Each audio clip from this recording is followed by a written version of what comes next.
يا كبر معنى الأمل والتفاؤل في الحياة، يحرق أوراق الكسل وينفض غبار السبات.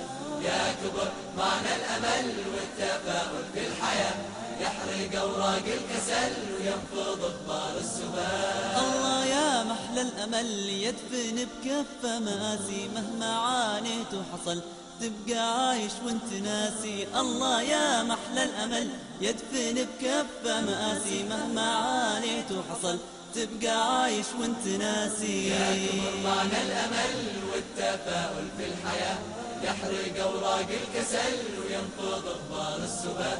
يا كبر معنى الأمل والتفاؤل في الحياة، يحرق أوراق الكسل وينفض غبار السبات. الأمل يبني قصور للفرح ينسي الهموم، والرضا يمد الجسور للسعادة كل يوم. الأمل يبني قصور للفرح ينسي الهموم، والرضا يمد الجسور للسعادة كل يوم. يا كبر معنى الأمل والتفاؤل في الحياة، يحرق أوراق الكسل وينفض غبار السبات. يا كبر معنى الأمل والتفاؤل في الحياة، يحرق أوراق الكسل وينفض غبار السبات. يا كبر معنى الأمل والتفاؤل في الحياة.